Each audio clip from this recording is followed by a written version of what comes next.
Rabotai, aujourd'hui je veux revenir sur quelques points qu'on a parlé au sujet de Netilat Yadayim. Et je vais commencer par un point très important sur lequel j'ai eu du retour.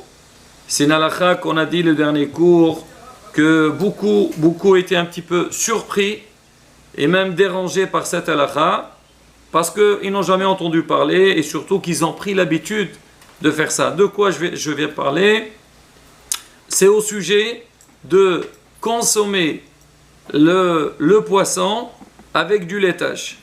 Et alors, on a expliqué qu'il y avait une discussion entre les Sfaradim et les Ashkenazim. Les Ashkenazim, ils font pas attention à ça, ils mangent, donc depuis toujours, et même c'est rapporté, ils peuvent continuer à manger sans aucun problème. Vu que, donc ça a été habitué jusqu'à maintenant, donc ils font. Maintenant, au sujet des Sfaradim, alors c'est rapporté, on a dit que Maran Bet Yosef, Shulchan Aruch, dans le Bet Yosef, il a parlé de ça, et il a dit qu'il faut éviter de manger le poisson avec du laitage. Pourquoi? Mishum sakana. Parce qu'il y a un danger. Et là, Rabotai, pour un petit peu, comme on dit, apaiser l'esprit donc de ceux qui ont du mal un petit peu à admettre ou à comprendre cette halakha, je vais vous lire le langage du Ben Ish Chai et après le langage de Moreno Arav Rav Yosef Alichot Olam. C'est un livre qu'il a écrit sur le Ben Ish Chai et on va essayer un petit peu donc d'expliquer. Regardez ce qu'il dit le Ben Ish Chai. Le Ben Ish Chai, il dit Dagim behalav mutar afelo midrabanan. Donc si quelqu'un il veut manger du poisson avec du lait, c'est permis même midrabanan. C'est pas seulement donc minatora que c'est permis, même nos sages selon la halakha, c'est-à-dire si quelqu'un il mange du lait avec du poisson, selon la halakha, il n'a pas fait de issur, il n'a pas fait d'interdiction. Mais il continue. Mais si quelqu'un il va manger du poisson avec du laitage, il y a du danger. Et on a expliqué la dernière fois, on a dit que Hamira sakanta mi sura, quand on a face à nous donc un problème de qui peut hazve shalom engendrer un danger, c'est pire que celui qui transgresse une halakha. Et pour dire la gravité de la chose, pareil, si quelqu'un va manger du poisson avec du fromage, il y a une sakanat holi. Mais si jamais il va manger du poisson avec du beurre, là, c'est pas pareil. Il y en a qui disent que ça, c'est pas grave, comme si quelqu'un il va manger du poisson avec du lait ou avec du fromage. Oui, il y en a qui disent même avec du beurre, c'est problématique. Alors, qu'est-ce qui conclut le Ben Ish Chai? Celui qui veut faire attention, il s'éloigne de ça, il fait attention de ne pas consommer ce mélange. Il dit pourquoi? Donc le Rabbah d'Issach c'était un gros médecin, et d'après lui, qui n'y a pas vraiment de problème, il s'est abstenu de ne pas manger ça. Et il finit qu'à Bagdad, donc eux ils ne mangeaient pas même donc du poisson avec du beurre, ils ne mangeaient pas. Pour dire quoi, Rabotai? Donc cette halakha là, alors comme on a parlé sur d'autres choses, on a dit la viande et le poisson, leur allait nous un problème, c'est marqué tsara'at, la lèpre, il y a des problèmes de peau. Alors là aussi, donc on dit la même chose. C'est vrai qu'au niveau du poisson avec du laitage, ça a l'air d'être discuté, c'est qu'il y a donc des avis donc de là et de l'autre côté, mais surtout au niveau des Sfaradim, c'est vraiment quelque chose qu'on doit faire attention et, comme on dit, éviter de consommer ce mélange. Alors, certains vont dire peut-être Ben Ish Chai, il est mahmir. Alors, je vais vous lire le langage de Maran Rav Yosef. Yesh lehim mana melechol dagim behalav ou im gvina mishum hasha sakana.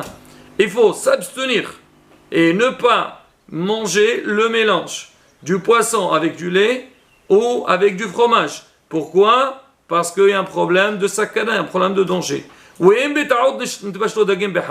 Si maintenant, on s'est trompé, on ne savait pas. Voilà par exemple, quelqu'un, il a cuit, il vient d'entendre cette halakha que c'est interdit. Qu'est-ce qu'il fait? Il jette. La bouteille, ce n'est pas la viande ou du lait. Là, on a dit il faut éviter. Et les sauts. On dit on n'interdit pas. Même s'il n'y a pas 60 par rapport au poisson, il n'y a pas de problème. Mais ceux qui ont l'habitude de manger donc le poisson avec du beurre, s'ils veulent, ils peuvent continuer. Ça veut dire le Rav Yosef, lui, il allège plus que le Ben Ish Chai. Et quand il finit, donc